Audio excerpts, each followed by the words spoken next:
और शुरुआत करेंगे पहली बड़ी खबर के साथ, जहां मुख्यमंत्री निवास पर सीएम शिवराज ने बैठक ली है। प्रदेश के हर जिले के कलेक्टर, कमिश्नर और एसपी इस बैठक में मौजूद थे। वीडियो कॉन्फ्रेंसिंग के माध्यम से ये बैठक हुई थी और बैठक के बाद मुख्यमंत्री शिवराज सिंह चौहान ने अधिकारियों को दिशा निर्देश दिए। कानून व्यवस्था को बनाए रखना हमारी ड्यूटी है, ये उन्होंने कहा है। और ये भी कहा कि कानून व्यवस्था बनाए रखें, हम अपनी चुस्ती फुर्ती और सावधानी में कोई कमी नहीं आने देंगे। मेरी भी यही ड्यूटी है। डीजीपी को निर्देश दिए हैं कि आप भी समीक्षा करते रहें कि तीज त्योहार में कानून व्यवस्था दुरुस्त रहे। एसपी, कलेक्टर शांति समिति की बैठक कर आवश्यक निर्णय ले, वहीं शांति सुरक्षा का माहौल बनाए रखें। फसलों के नुकसान पर भी उन्होंने निर्देश दिए हैं और कहा है कि बारिश प्रारंभ हुई, ये प्रसन्नता की बात है। कई जगह सोयाबीन की फसलों का नुकसान हुआ है, लेकिन चिंता न करें, किसानों का कल्याण मेरी सरकार का मिशन है। सभी जिलाधिकारी फसलों की स्थिति पर नजर रखें। जहां भी अल्प वर्षा के कारण नुकसान हुआ, वहां राहत देंगे। फसल बीमा का पैसा देंगे। क्षति का आकलन कर उसके हिसाब से मुआयना किया जाएगा और राहत राशि भी दी जाएगी। वास्तविकता के आधार पर आकलन कर हम नुकसान होने पर राहत देंगे।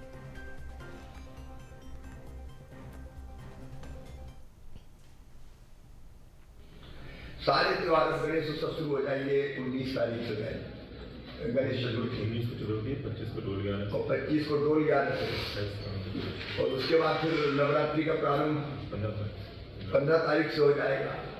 और नवरात्रि, दशहरा, ये सब ऐसे पर्व है जब कई जगह तनाव की स्थितियां भी पैदा होती है। और इसलिए मैंने आवश्यक समझा कि आप सबको मैं सचेत कर दूं कि जैसा हमारी पद्धति है, इसमें एसपी के साथ कलेक्टर की भी ड्यूटी है। मिलके हम लोग शांति समिति की बैठकों से लेके जो आवश्यक कदम है वो उठाएं। गुंडों, बदमाशों और माफियाओं के खिलाफ कार्रवाई में किंचित भी कमी नहीं रहनी चाहिए, क्योंकि मध्य प्रदेश का तो ये उद्घोष है, सज्जनों के लिए फूल से ज्यादा कोमल, दुष्टों के लिए बद्र से ज्यादा कठोर। तो कोई चुनाव के माहौल में उसमें कोई कमी नहीं आनी चाहिए। और सीएम शिवराज की कानून व्यवस्था को लेकर की गई बैठक के बाद में कांग्रेस हमलावर हो गई है। कांग्रेस प्रवक्ता अवनीश बुंदेला ने कहा कि जब उनकी खुद की यात्रा में हमला हुआ, तब सीएम को प्रदेश की सुरक्षा की याद आई। सुरक्षा, दलित सुरक्षा की बात थी, तब उसके ऊपर कानून व्यवस्था को लेकर एक मीटिंग करते, उसका रिव्यू करते, क्योंकि हमने देखा इसी प्रदेश में आदिवासियों के मुंह पर भाजपा के नेताओं ने पेशाब की, दलितों के शरीर पर मलमला गया, एक आदिवासी परिवार को 50 फुट जमीन के नीचे गाड़ दिया गया, लेकिन तब शिवराज जी ने इस तरह की बैठक नहीं की। ये बताता है कि जब उन पर, उनकी पार्टी पर, उनके नेताओं पर आ गई, जब उनकी पिटाई होने लगी, जब उनकी जान खतरे में आ गई, क्योंकि जनहित के काम कुछ किए नहीं, जब जनता नाराज हुई, तब कहीं शिवराज जी ने जाकर ये बैठक की है। ये बताता है कि भाजपा, शिवराज सरकार का जनहित से कहीं कोई लेना देना नहीं है। वो सिर्फ अपनी तरक्की के लिए, अपने लिए काम करते हैं, अपने हित के लिए काम करते हैं। जनता के हितों का उनके दिमाग में, दिल में जरा भी स्थान नहीं है।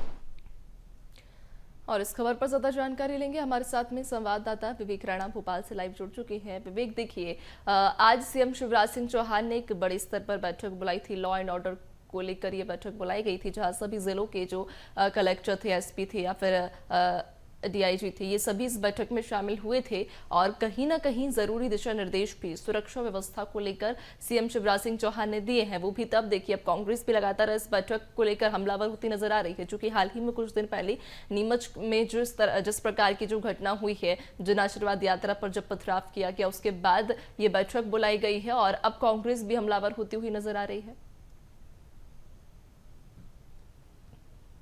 बिल्कुल नैन्सी, मध्य प्रदेश में चुनावी समय और चुनावी समय में जिस प्रकार से दलित, आदिवासी वर्ग के लोगों के लगातार वीडियो सामने आ रहे हैं अत्याचार के, उसके बाद नीमच में जिस प्रकार से जन आशीर्वाद यात्रा पर पथराव किया गया, उसके बाद मुख्यमंत्री शिवराज सिंह चौहान ने आज मुख्यमंत्री निवास पर एक बड़ी कानून व्यवस्थाओं को लेकर एक बैठक रखी गई थी। इसमें मध्य प्रदेश के तमाम जो कलेक्टर हैं, कमिश्नर हैं, एसपी हैं और डीजीपी सभी इस बैठक पर मौजूद थे, जहां पर कानून व्यवस्था को किस प्रकार से दुरुस्त किया जाए, साथ ही मध्य प्रदेश में शांति व्यवस्था बनी रहे, जिसको लेकर मुख्यमंत्री शिवराज सिंह चौहान ने डीजीपी को निर्देश दिए हैं कि जो जिले की जो शांति समिति रहती है बैठक, वो नियंत्रण लेती रहे। साथ ही त्यौहार आने वाले हैं, त्यौहार के लिहाज से जो सुरक्षा व्यवस्था है वो भी बढ़ाई जाए और जो कानून व्यवस्था है उसको कहीं ना कहीं दुरुस्त किया जाए, क्योंकि चुनावी समय और चुनावी समय में लगातार मध्य प्रदेश पर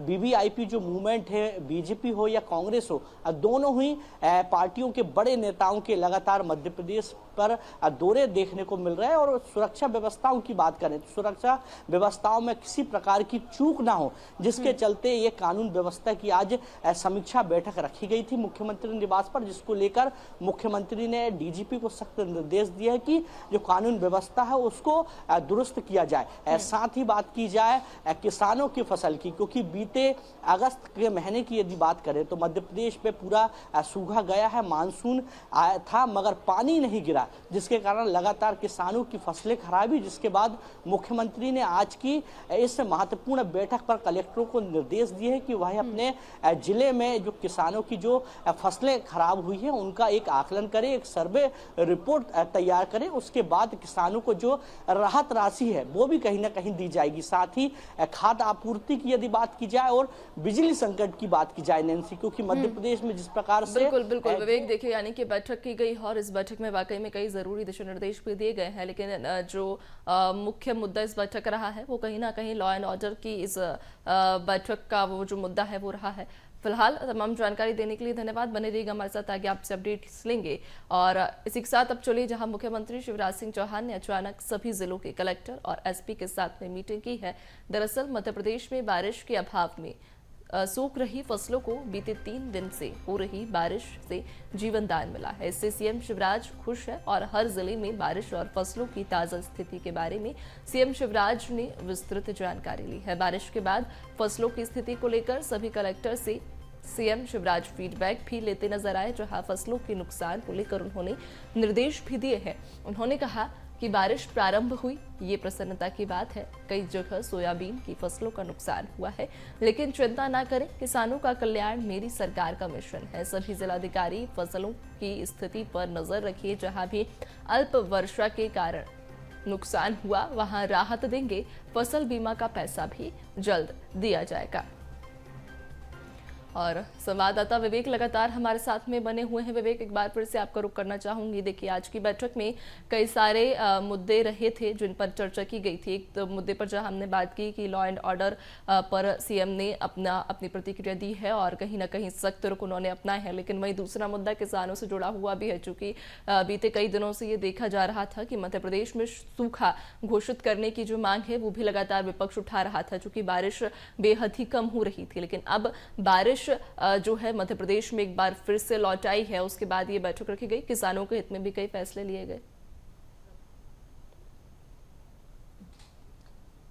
बिल्कुल नैन्सी, जिस प्रकार से अगस्त के महीने में कम वर्षा हुई, जिसके बाद मध्य प्रदेश के कई ऐसे जो बांध हैं जिन पर जल स्तर है जो कहीं ना कहीं कम हो गया है और लगातार जल संकट की जो स्थिति है वो लगातार मध्य प्रदेश में बनती हुई दिखाई दे रही है। और चुनावी समय में लगातार विपक्ष सरकार को घेरने की कोशिश कर रहा था, सरकार के ऊपर तमाम आरोप लगा रहा था और मांग भी कर रहा था कि जो किसान है उनको कहीं ना कहीं जो राहत राशि है वो सरकार दे, मुआवजा दे। मगर मुख्यमंत्री शिवराज सिंह चौहान ने आज की बैठक पर जो जिले के कलेक्टर हैं उनको खास तौर पर निर्देश दिए हैं कि जो किसान हैं उनकी कहीं ना कहीं फसलों का एक आकलन किया जाए। जिन किसानों की फसलें खराब हुई है उनकी एक रिपोर्ट बनाकर विभाग को सौंपी जाए। उसके बाद उनको जो राहत राशि है वो कहीं ना कहीं दी जाएगी।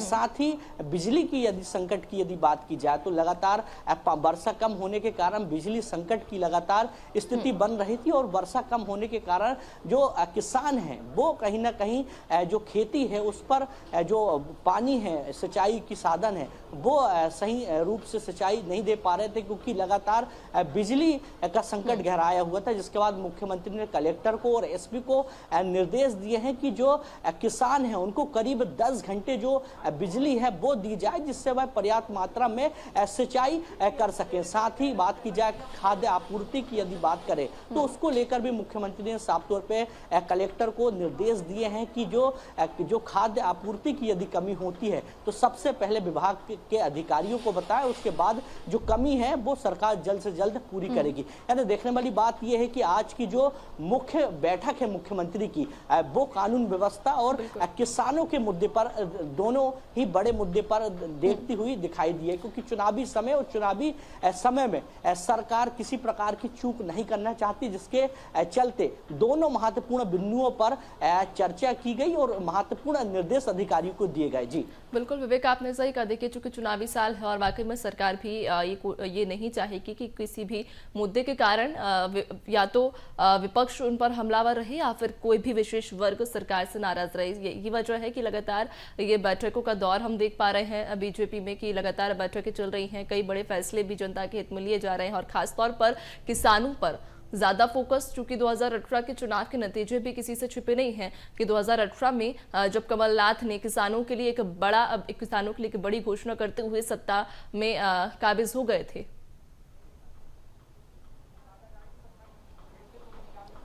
बिल्कुल नैन्सी, क्योंकि आधी आबादी की बात करें तो कहीं ना कहीं किसानों की है और किसान वर्ग को साधने के लिए दोनों राजनीतिक पार्टी तमाम जो कोशिश है वो करती हुई दिखाई दे रही। जहां पर 2018 के विधानसभा चुनाव में कांग्रेस पार्टी ने किसान कर्ज माफी का ट्रम्प कार्ड खेला था, जिसके बाद कांग्रेस सत्ता के सिंहासन पर बैठी थी। और इस बार 2023 के विधानसभा चुनाव में बीजेपी पार्टी किसी प्रकार की चूक नहीं करना चाहती, जिसके चलते बीजेपी सरकार का जो फोकस से वो पूरी तरह किसानों पर है, क्योंकि मध्य प्रदेश में जिस प्रकार से सूखे की स्थिति बनी हुई है, लगातार बिजली संकट का जो दौर है वो देखने को मिल रहा है, जिसके चलते मुख्यमंत्री शिवराज सिंह चौहान ने साफ किसानों को संदेश देते हुए कहा कि मध्य प्रदेश के किसानों के साथ सरकार खड़ी है और किसी प्रकार की परेशानी से किसान परेशान ना हो, उनके साथ सरकार है। उनको समय पे मुआवजा भी दिया जाएगा और जो फसलों खराब हो रही है उनका आकलन करके उनको राहत राशि भी दी जाएगी। जी